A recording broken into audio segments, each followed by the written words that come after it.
مایکروویو مایکروویو برقی تنور کیټل کیټل ترموز بلندر بلندر جوسر ترش بین ترش بین کسبدانی سالاد سپینر سالاد سپینر د سلاتې ماشین باسکټ باسکټ ټوکرای یا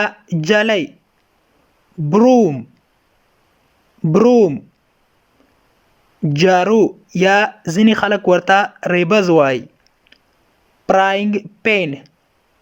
پراینګ پین ارکاره ټاول ټاول لاس پاک رولینګ پین رولینګ پین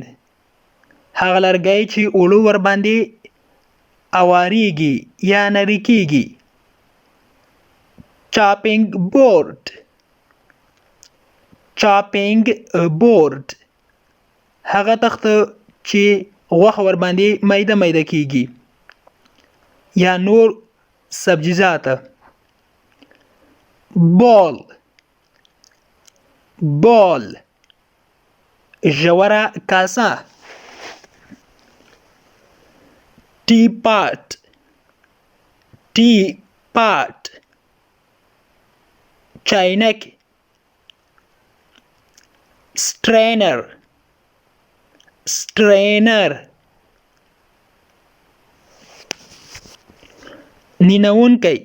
یا چانکونکی لیډل لیډل ژوره اوږده کاشوغه کلیور کلیور توکه پلیټ پلیټ پلیټ نایب نایب چاکو یا چاړو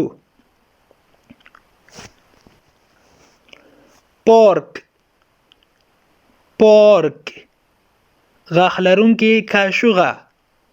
سپون سپون کاشوغه ساسر پین ساسر پین د کورمې دیګ بیکینګ ټری بیکینګ ټری پتنوس فریج فریج یخچال یا سلاجه او ریفریجریټر هم ورته ویل کیږي ریفریجریټر ریفریجریټر یخچال یا ځینې خلک ورته سلاجه وایي سکیل سکیل تله ګلاس ګلاس ګلاس یا پیاله مګ مګ غټ ګلاس کپ بورډ کپ بورډ الماری د شیانو یا د اشپزخانې د ساماناتو الماری جګ جګ جیک اولیپ آیل اولیپ آیل د زیتونو غوړي کپ کپ پیاله ساسر ساسر نالبکی ټیپ ټیپ نلکی بکیټ بکیټ بکیټ ساتل سپ سپ صابون tea bag tea bag د چی کڅوړه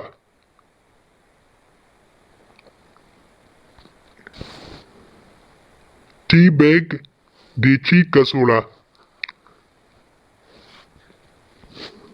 greater greater greater یو ډول ماشین ده تاسو ته په سکرین ښکاري چې دې باندې سبزیجات پرې میده میده کیږي یا واړه کیږي پرې یا ځینې خلک پرې سلاډ پرې کوي سلاته د انګلیش ټو پښتو لرنینګ کورس ګرانو زده کوونکو د نن ورځې کلاس تر دې ځای پورې و هیله ده چې یو څه مو ورڅخه زده کړي وي که غواړئ چې انګلیسي ژبه په سیمپل ساده پښتو ژبه کې زده کړئ نو مهرباني وکړئ زموږ انګلیش ټو پښتو لرنینګ چینل در سره سبسکرایب کړئ او تر څنګ یې د بیل آیکن ووهئ او بیا په آل کلیک وکړئ دې سره به زموږ هر نوی کلاس چې موږ یې روزانه اپلوډ کوو تاسو ته په خپل ټایم در ورسیږي او که چیرته کومه غوښتنه نیوکه یا پیشنهاد لرئ نو مهرباني وکړئ موږ ته یې په کمنټ باکس کې پرېږدئ تر بیا چې زه حاضرېږم تر هغې مو په پاک رب سپارم هر چیرې چې یاست الله مو مل شه Thank you so much for watching.